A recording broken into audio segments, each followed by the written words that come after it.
mesin bagian belakang ini kemarin kita bongkar, kita ganti stang piston, bearing, dan juga kita buku pegasnya.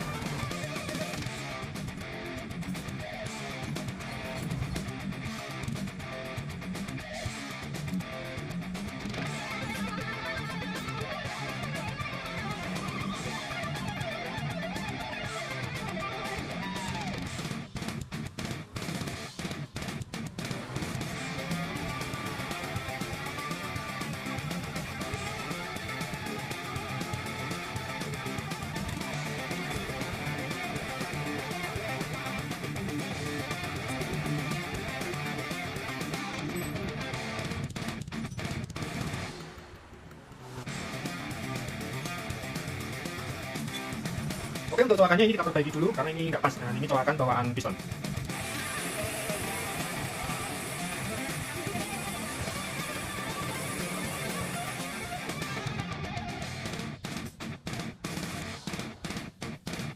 Selanjutnya untuk bear clapnya ini kita ganti dengan bear clap aftermarket, kemudian untuk panjangnya adalah 36 mm.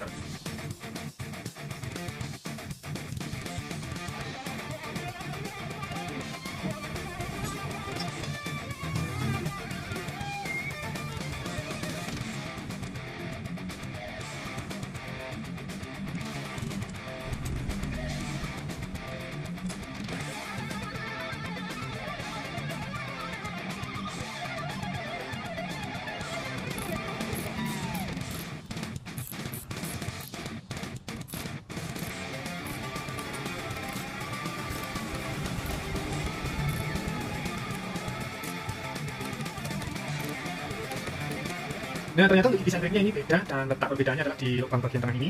Dan kalau kita pasang menjadi seperti ini. Nah, ini oblak. Nah, harusnya gigi sentriknya seperti ini. Nah, ini lubangnya lebih kecil. Oke, jadi untuk gigi sentriknya ini kemarin kita harus nunggu dulu beberapa hari baru datang. Kemudian ini masangnya agak susah karena atas sama bawah ini mepet banget, dan ternyata as tengahnya ini terlalu panjang. Jadi ini harus kita potong dulu. Nah, ini kalau kita lihat dari samping jelas banget as tengahnya ini terlalu panjang, dan misalkan ini kita baut, giginya pasti masih bisa gerak. Dan sekarang ini udah kita potong, dan selanjutnya kita pasang lagi.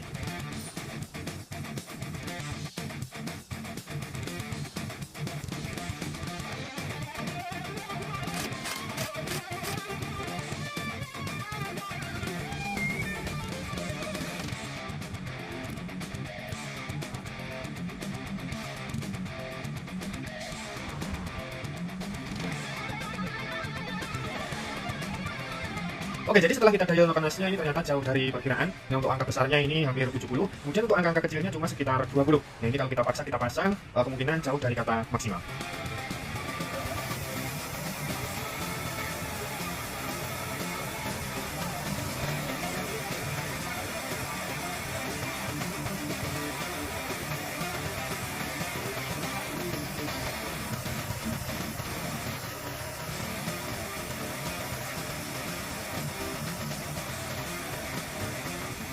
Oke, jadi untuk proses merubah nok nanas ini membutuhkan waktu yang lumayan lama, dan ini hampir sehari karena angka buka tutup nok nasnya ini besar sebelah.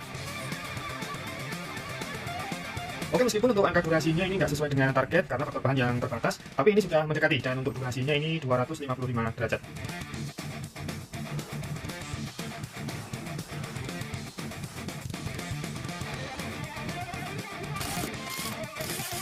Selanjutnya untuk CVT bagian belakang ini nggak kita ganti dan masih pakai yang lama. Nah, untuk puli bagian depannya ini kita ganti semua dengan yang baru. Dan selanjutnya untuk rollernya ini 9 gram semua.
Oke, untuk hasil pengujian pertama mesin baru naik, kita tes hasil power yang paling tinggi adalah 20,6 HP. Dan sekarang ini mau kita setting karburatornya, kita ganti main jack dan juga pilotnya.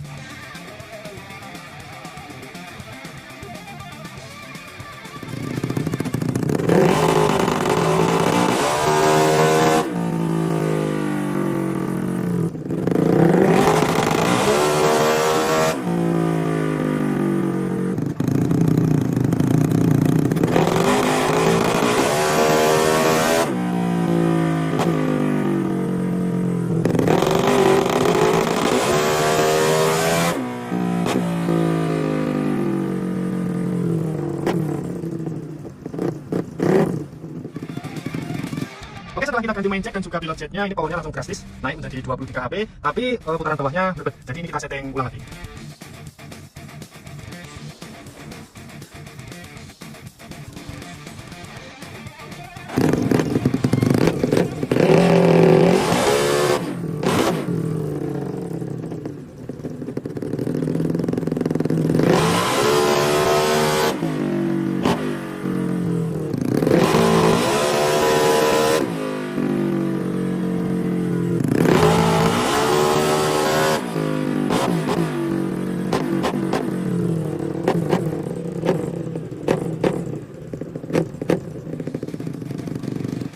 Oke, setelah kita setting ulang untuk putaran bawahnya ini udah nggak berbeda lagi, tapi powernya langsung turun ke 22,3 HP. Nah, ini bisa terjadi karena memang komposisi mesin ini masih kurang pas atau kurang ideal. Yang pertama mulai dari karburator, dan mesin ini karburatornya cuma 28 mm. Kemudian untuk diameter pistonnya adalah 63,5 mm, tapi menggunakan klep yang berdiameter 24 mm. Nah, itu setara kalau satu klep itu 34 mm. Nah, idealnya untuk piston dengan diameter 63,5 mm itu diameter klepnya adalah 23 dan 20 mm. Nah, itu untuk dua klep. Kemudian kalau mau mempertahankan head ini dengan diameter klep 24 mm, ideal diameter pistonnya adalah 66 mm. Nah, ini adalah hasil maksimal dari spare part yang sudah disediakan. Nah, untuk pertolongan pertama ini bisa mengganti knalpot dengan ukuran yang lebih kecil supaya putaran bawahnya nggak seperti ini.